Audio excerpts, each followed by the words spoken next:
안구건조증이 이렇게까지 심각할 수 있다고 하고 막 놀라게 되는 경우가 많아요. 눈이 막 떨리면서 감겨요. 눈을 못 뜨는 거예요. 너무 아프다 보니까. 시술도 해봤지만 별로 소용이 없었어요. 정말 심각한 환자였습니다. 근데 제가 음식 중에서도 를 섭취하고 더 나아졌어요. 많은 분들이 눈에 좋은 영양은 루테인이다, 블루베리다, 이거 많이 알고 계시지만 사실은 안구건조증이 왜 생기냐면 눈을 너무너무 혹사시키세요. 디지털 기기를 너무 많이 보시죠. 직장에서 모니터 보다가 집에 올 때 뭐 스마트폰 보고 침대에 누워서까지 이렇게 스마트폰을 많이 보는데, 이렇게 화면을 볼 때는요 눈을 잘 깜빡이지 않게 돼요. 평소보다 한 3분의 1 이하로 깜빡임 횟수가 줄어들게 되니까 눈물이 점점 증발하고 마르고 또 각막이 예민해지면서 자극이 됩니다. 눈 건강에 굉장히 나쁜 습관이죠. 그리고 진액이 부족합니다. 진액 부족은 제가 항상 강조를 하는데요. 현대인들은요, 젊은 사람들도 진액이 부족해요. 굉장히 체수분이 부족한 상태인데 물을 잘 마시지 않는 것도 문제지만 이 마신 물이 물에 잘 흡수가 되지 않는 것도 문제예요. 그러니까 눈으로 올려주기가 어렵겠죠. 그래서 뭐 예를 들면은 자꾸만 몸 안에 물을 빼버리는 카페인이나 각종 약물의 사용이 굉장히 흔하고요. 또 평상시에 어떤 염분이나 수분의 섭취를 제대로 안 하고 영양가가 좀 떨어지는 음식으로 대충 드신다든지 하는 경우가 많기 때문에 오히려 눈의 염증은 늘어나고 진액은 부족해지는 결과가 생깁니다. 제가 정말 안구건조증이 정말 심각한 질환이라는 거를 저 개인적으로도 경험을 하고, 환자분들 만날 때도 항상 뭔가 신기록이 좀 새로 세워지는 느낌일 정도로 이렇게까지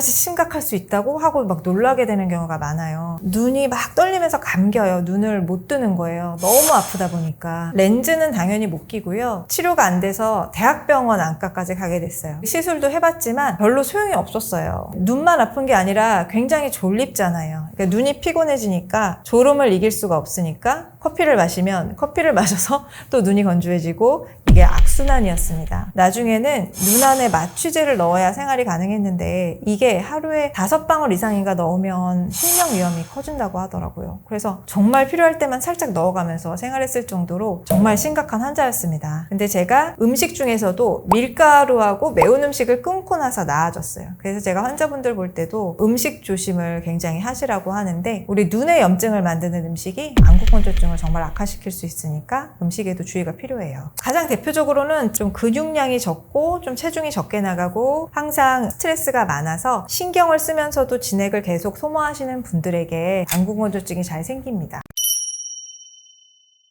사실은 이제 안구건조증이 정말 뾰족한 치료법이 없기 때문에 그만큼 집에서 얼마나 충실히 관리해 주시느냐가 눈 건강을 좌우하기도 하죠. 안구건조증을 관리할 수 있는 방법으로는 크게 음식 관리가 있고 또 눈꺼풀 위생 관리가 있습니다. 그래서 눈이 촉촉해지려면 먼저 우리 몸속이 윤택해져야 됩니다. 눈에 기름층을 윤택하게 하는 식품은 바로 달걀이 있고 등푸른 생선이 있습니다. 질 좋은 콜레스테롤, 오메가3 지방산의 공급원이 되는 식품을 잘 챙겨 드시면 기름층을 질 좋게 만드는 데 도움이 됩니다. 또 눈물의 수분층을 잘 만들기 위해서는 우리 몸에 수분이 충분해야 되잖아요. 그런데 우리 몸의 수분은 맹물이 아니라 소금물이에요. 그래서 적당한 염분이 필요합니다. 눈물도 짠맛이 나잖아요. 소금도 충분히 드시고 수분도 충분히 드시는 적당한 염분과 수분 섭취를 꾸준히 해주셔야 되고, 하루에 8컵 이상의 물은 마셔주셔야 됩니다. 이 눈물의 수분층에 도움이 되는 결명자나 구기자, 오미자 같은 한약재를 우려낸 물을 드시는 것도 도움이 돼요. 많은 분들이 눈에 좋은 영양은 루테인이다, 블루베리다, 이거 많이 알고 계시지만 사실은 망막 세포에 필요한 영양소거든요. 그러니까 눈의 전반적인 건강과 안구건조증을 생각할 때는 우리 몸의 진액을 구성해 줄 수 있는 영양을 챙겨 드셔야 되는 거예요. 그래서 눈물의 기름층을 건강하게 만들고 싶다면 달걀이나 등푸른 생선 같은 질 좋은 지방을 함유한 음식을 드시는 게 좋고요. 저는 육류의 기름기도 좋다고 말씀을 드려요. 이 기름을 잘 먹고 새 기름을 만들어줘야 오래된 기름이 쌓이지가 않거든요. 너무 기름기 줄이는 다이어트 하시는 분들이 이런 기름샘에 문제가 생기고 안구건조증을 호소하시는 경우도 많습니다. 또 눈물에 수분층을 보충해주는 것도 중요한데 눈물도 짠맛 짠맛이 나고 우리 몸의 진액도 0.9%의 염도의 어떤 소금물로 구성이 돼 있습니다. 그래서 맹물만 막 마시면은 소변만 보러 가게 되고 눈물 공급은 잘 되지 않기 때문에 제가 항상 국물도 충분히 드셔야 된다고 설명을 드려요. 미역국, 동치미 국물, 다시마 묵국 이런 국물, 맑고 짠 국물을 섭취하는 것이 그냥 물 마시는 것보다 눈물 만드는 데 도움이 됩니다 라고 말씀을 드리고요. 또 이제 뭐 미역이나 다시마 같은 해조류에 들어있는 그런 겔 같은 성분도 수분 유지에 도움되는 성분이고 짠맛이 있기 때문에 또 우리 몸에 진액을 보충을 해주고요. 우리 눈물샘이나 기름샘의 샘 기능을 건강하게 유지하는 데에는 요오드가 필요한데 우리 현대인의 식생활에서는 요오드가 많이 부족해지고 환경오염 때문에도 요오드가 잘 흡수가 안 되기 때문에 미역국이 굉장히 좋습니다. 국물과 따뜻한 소금물은 우리 몸의 염분과 수분을 채워서 진액을 보충하는 의미가 있잖아요. 자, 이렇게 소금물 드시는 게 도움이 되시는 분들은요, 눈뿐만 아니라 입이 건조한 분들은 반드시 이런 국물류를 챙겨 주셔야 됩니다. 만약에 침이 잘 나오고 하는데 뭔가 스트레스 받고 눈을 너무 쓰고 눈에 열이 쌓여서 그래서 안구건조증 생기신 분들은 제가 소금물을 특별히 권유하진 않아요. 왜냐하면은 그런 분들은 열 때문에 소모되는 거지 진액 자체 양의 문제가 아니기 때문에 오히려 너무 이제 짜게 드시다가 조금 더 힘들어질 수가 있거든요. 부담이 될 수도 있고. 그래서 입을 한번 같이 보세요. 그래서 입이 내가 건조하고 침이 잘 안 나온다 하시면은 국물 섭취에 좀 힘을 주시고 나는 침도 잘 나오고 뭐 근육량도 좋은데 왜 눈만 건조하지? 라고 하시는 분들은 눈에 열이 있거나 염증이 있는 거예요. 그래서 눈에 열을 만드는 간의 피로를 좀 해결을 하시거나 아니면 이 염증이 생기는 원인을 좀 제어를 해주셔야 안구건조증을 관리할 수가 있습니다. 눈물이라고 하면 물만 생각하시는데요. 눈물의 층이 굉장히 중요해요. 눈물은 세 가지 층으로 이루어져 있는데 일단 안구 표면에는 점액이 있어요. 끈끈하게 풀처럼 딱 붙여주는 점액이 있고 그 바깥에 물층이 있고요. 물층이 증발하지 않도록 마지막 표면에는 기름층이 덮여 있어요. 눈물에 관련된 샘들을 좀 열어주셔야 되거든요. 제일 좋은 방법이 온찜질입니다. 하루에 한두 번이라도 5분 정도 시간을 내어서 이 눈꺼풀 위에 온찜질을 하는 습관을 들여보세요. 어떻게 하냐면 뭐 찜질팩을 사셔도 되지만 수건에 물을 묻혀서 전자레인지에 조금 돌리신 다음에 너무 뜨겁지 않게 눈꺼풀 위에 이렇게 올려두시고 살짝 눌러주시면 이 샘들의 순환에 도움이 되고 노폐물이 잘 빠질 수가 있어요. 그러면 눈꺼풀에 기름샘이 열리기 때문에 기름 분비가 잘 되고요. 우리 안구건조증 환자분들이 보통은 기름샘의 염증으로 막혀있고 퇴화돼 있어서 기름층이 잘 안 만들어지는 경우가 많거든요. 온찜질 해주는 습관이 굉장히 눈물의 기름샘 관리와 안구건조증 관리에 도움이 됩니다. 자, 그런데 이거를 온찜질로만 끝내지 마시고요. 찜질하신 다음에는 조금 더 기름샘을 짜주는 동작이 가미되면 좋은데요. 이렇게 눈꺼풀 라인에서 수직으로 해주시면 돼요. 윗 눈꺼풀에서는 이렇게 위에서 아래로 이렇게 쭉쭉쭉쭉 짜주듯이 이렇게 동작을 해주시고요. 아래 눈꺼풀도 아래에서 위로 이렇게 수직으로 이렇게 짜서 올라오시는 살짝살짝 이런 동작을 해주신 다음에 눈꺼풀을 잘 세척해 주시면 기름샘 관리에 도움이 됩니다. 그 다음 눈 굴리기 운동이 좋아요. 근데 눈을 굴릴 때는요, 눈을 잘 감은 다음에 감은 눈 속에서 눈알을 이렇게 막 굴려주세요. 이게 이제 한의학적으로도 눈의 양생법에 속하는 내용인데요. 우리가 눈을 감는 동작 자체도 굉장히 도움이 되지만 그 안에서 이제 눈알을 이제 굴려주면서 눈 안에 순환을 돕고 샘의 기능을 촉진시켜 주는 거예요. 그래서 눈물막이 잘 만들어질 수 있도록 해줍니다. 자, 그리고 눈을 깜빡이는 것도 여러분이 좀 신경 쓰셔서 한 번씩 이렇게 꼭 감아주시는 게 필요한데요. 현대인들이 안구건조증이 많은 이유가 눈으로 계속 뭔가를 보면서 절반만 감기 때문에 그렇습니다. 눈을 완전히 감았다 떠야지 이 눈물막이 싹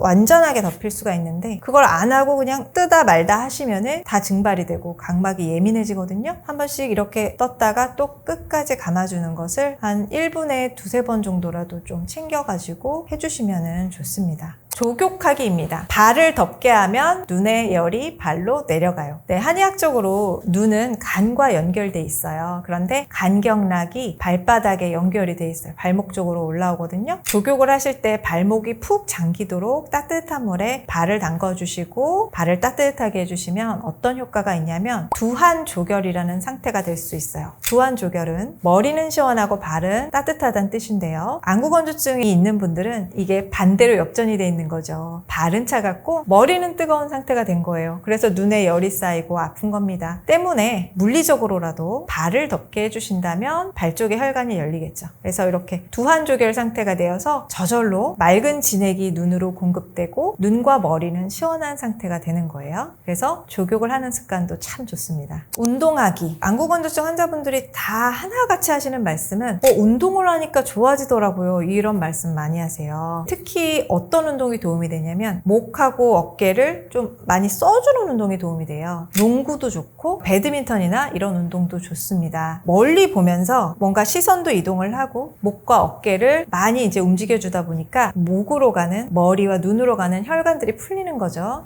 이 운동을 하니까 정말 좋습니다 라고 많이들 말씀해 주세요. 그래서 아프다고 그냥 누워만 있지 마시고 밖에 나가서 산책부터 시작하시면서 뭔가 팔을 쓰는 운동을 해보시면은 많은 도움이 될 거예요.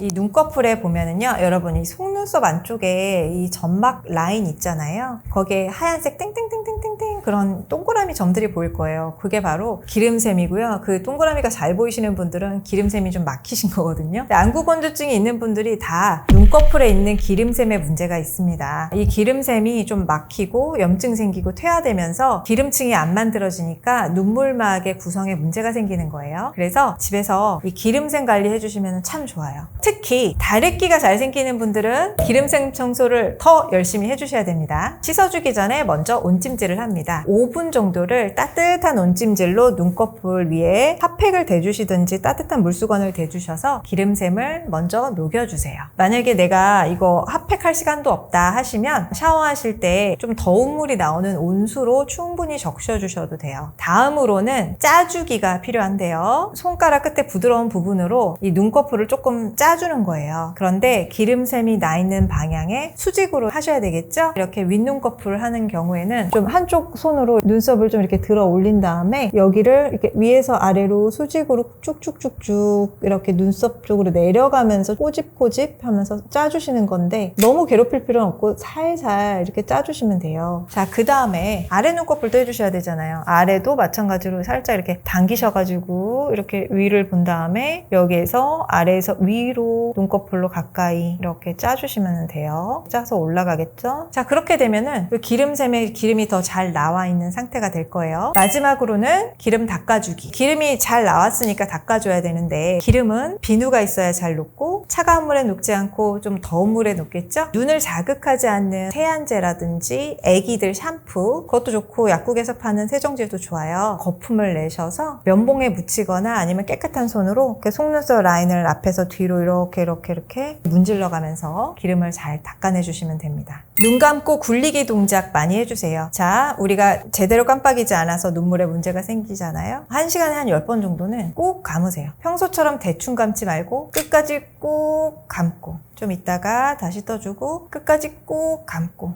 이 동작을 1시간에 10번을 해주시고요. 그 다음으로 감은 상태에서 눈으로 팔자를 그리듯이 눈 안에서 굴려주세요. 위아래도 보시고 양옆도 보시고 눈을 굴려주세요. 우리 구강건조증 있을 때에도 혀를 입안에서 굴려주면 침이 분비되는 것처럼 눈 안에서 이렇게 눈을 굴려주는 동작도 눈물의 분비를 자극하고 눈물의 층을 건강하게 해주는 효과가 있어요. 자, 그리고 눈물 분비에 도움이 되는 지압법이 있습니다. 먼저 찬죽혈이라고 하는데요. 여기 눈썹 앞머리 부분이에요. 그런데 보통 혈자리 위치는 여기지만 저는 좀 이 눈썹 뼈 안으로 들어와서 지압하라고 말씀드려요. 이쪽에 눈물샘이 있거든요. 이렇게 눈썹 뼈 안으로 들어와서 보세요. 눈썹 뼈 머리 부분에서 안으로 들어서 약간 파고들듯이 해서 거기를 꾹 눌러주시면 여기가 좀 인대가 긴장도 많이 되는 부분이라서 굉장히 뻐근하고 시원해요. 그래서 여기 찬죽혈 이렇게 엄지로 꾹꾹꾹꾹 비벼주세요. 자, 찬죽혈을 한 다음에는 동자료혈을 하면 되는데 이 눈꼬리 끝에 있어요. 여기 눈꼬리 끝에 주름지는 부분 있잖아요. 그 부분도 눈에 피로가 쌓이니까 그쪽을 이렇게 손끝으로 눌러가면서 동글동글 원 그리듯이 지압을 해주세요. 5초에서 한 길게 30초 정도 해주시면 됩니다. 하루에 반복적으로 하시면 되겠죠? 그 다음에 마지막으로 승흡혈이라고 있는데요. 안구 근처에 뼈 모양이 동그랗게 이렇게 됐을 때 이 눈동자 밑으로 딱 내려간 부분, 이 부분이 승흡혈이에요. 이 부분을 또 지그시 눌러주세요. 여기는 연약한 자리니까 너무 꽉 하시면 안 되고 손톱으로 찌르지 마시고 이 지문으로 살짝 뼈 부분을 눌러주세요.